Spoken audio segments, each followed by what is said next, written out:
नमस्कार, शुभ सकाळ सर्वांना. तर मी आले होते देवपूजा करण्यासाठी फुलं न्यायला, पण मला इथं वांग्याला वांगं दिसलं. जरा मोठं झालंय म्हणलं चला तोडावं आणि भाजी बनवण्यासाठी घेऊन जावं. तर एक वांगं खूप मोठं होतं आणि एक वांगं छोटं होतं. मग मी मोठंच वांगं घेतलं आणि छोटं वांगं ठेवलं. अजून 2 दिवसांनी ते वांगं चांगलं येतं. तर आता तुम्ही बघितलं ते एकदम मोठं वांगं आहे. ते मी बियासाठी ठेवलं आहे. तर 2-3 वर्षापूर्वी हे झाड आलं होतं इथं. बाहेर आला आहे. तर ह्याला फक्त मी पाणी घालते वेळेवर. तर किती छान आलं आहे बघा. बिना खताचं हे झाड आलेलं आहे. तर खूप वांगी लागतात. गेल्या वर्षीसुद्धा ह्याला खूप वांगी लागली होती. ह्या वर्षीसुद्धा लागली आहे. 2-3 वांगी मी काढून घेत असते भाजीसाठी. तर हे छोटंसं झाड आहे. तर हे छोटं आहे आणि ह्याला वांगं खूप मोठं लागलं आहे म्हणून मी ह्याचं पण वांगं काढलं. आणि बघा 2-3 वांगे झाले. एका भाजीपुरते वांगे झाले. म्हणून मी आता ही वांगे काढून ठेवते आणि भाजीसाठी वापरते. याला खूप काटे आहेत. तर देशी वांगं आहे. किती छान असं आहे. चवीलासुद्धा खूप छान वांगं आहे. तर याला मी भरपूर पाणी घालत असते. इथल्या सर्व झाडांना मी पाणी घालते आणि गुलाबसुद्धा छान आला आहे. आता ही बघा कण्हेरी आहे. तर कण्हेरी लावून 4-5 वर्ष झाले. तर माझ्या आईने तिकडून कण्हेरी मला रोप तयार करून दिलं होतं. त्याची ही पांढरी कण्हेरी आहे. इतकी छान फुलं फुलले आहेत की बोलायचं कामच नाही. दारामध्ये आलं की पहिल्यांदा गेटच्या समोर असं पांढरं शुभ्र गच्च भरलेलं फुलांचं झाड दिसतं. ह्याला खूप अशा कळ्या लागल्या आहेत. तुम्हाला दिसतच आहे समोर.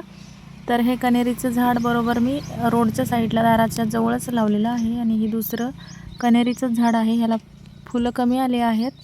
तर ह्या कण्हेरीला आणि जास्वंदीला भरपूर अशी फुलं लागली आहेत. चाफ्यालासुद्धा भरपूर फुलं लागली आहेत. तर कितीही जायचा प्रयत्न केला तर ह्या कण्हेरीच्या झाडापासून जाऊच वाटत नाही. एवढी छान अशी पांढरी शुभ्र कोमल कोमल फुलं उमललेली आहेत. दररोज सकाळी अंघोळ झाल्यानंतर मी पहिलं फुलांच्या झाडाकडे येते. सगळी फुलं गोळा करते आणि नंतर मग देवपूजा करते. तर देवपूजा करण्यासाठी ही फुलं मी गोळा केली होती. तर बघा मी किती फुलं गोळा केली आहे. सगळी पांढऱ्या कलरचीच फुलं राहिली आहेत. गुलाबी किंवा लाल फुल नाही उमललेलं.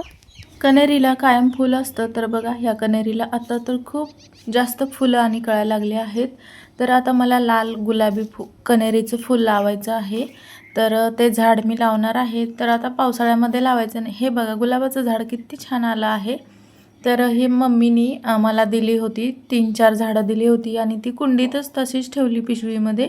त्याला काही जागाच मिळाली नाही अजून कुठं लावायचं. त्यामुळे ती गुलाबं तशीच राहिली आहेत. आणि मी साधी बटन गुलाबं ही सगळीकडे लावली आहेत आणि हे झाड असंच राहिलेलं आहे.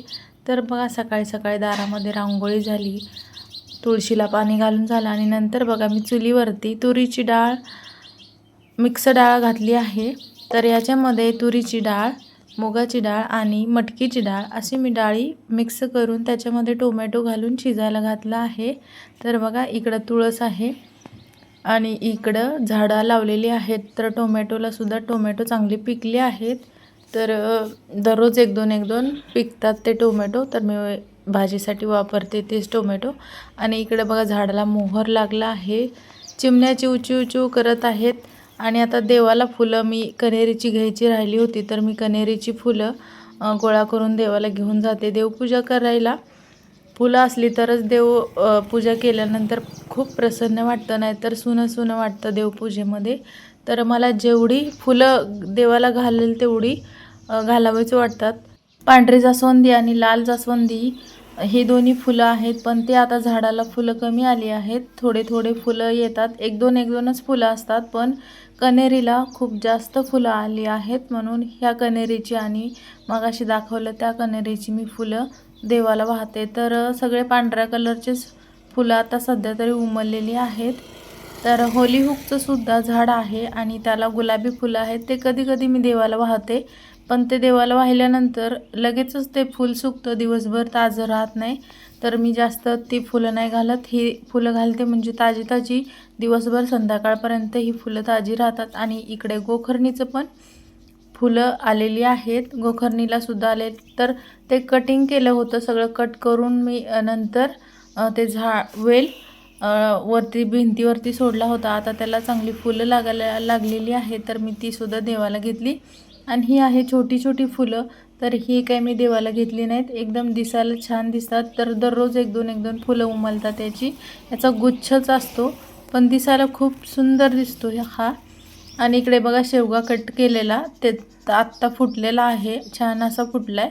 आणि इकडे बघा ह्याला खूप फुलं आहेत, पण हे खूप वरती आहेत, हातालाच येत नाहीत. त्यामुळं हे देवाला वाहताच येत नाही, तर काठीनं फूल तोडून घ्यावं लागतं. नाहीतर हाताने जर ओढलं तर लगेच फांदी तुटती चाफ्याची. ताजी फुलं पडली तरच ते वेचून घेते मी. आणि बघा इकडे माझी छान अशी देवपूजा झाली, रांगोळी झाली, आरती उदबत्ती सगळं झालं. आणि मग हे झालं की मन प्रसन्न वाटतं. मग नंतर पुढच्या कामाला सुरुवात होते. देवपूजा झाल्यानंतर मग स्वयंपाक, कपडे, भांडे हे कामं असतात. आणि नंतर मग शिलाईचं काय काम असेल तर मशीनवर माझं काम चालू असतं. तर बघा इकडे मी चुलीवरती डाळ शिजवलेली होती, मिक्स डाळ. तर त्याची मी पातळ भाजी केली आहे, फोडणी टाकून आमटी, डाळीची आमटी बनवली आहे. तर टोमॅटो, कांदा, टोमॅटो हे सगळं थोडंसं फोडणीत पण मी घातलं आणि छान अशी फोडणी दिली. लसूण, कोथिंबीर हे सर्व घातलं आणि मग ही पातळ भाजी केली. तर या सर्वांनी जेवायला, सर्व काम झाल्यानंतर मी आता जेवायला बसले.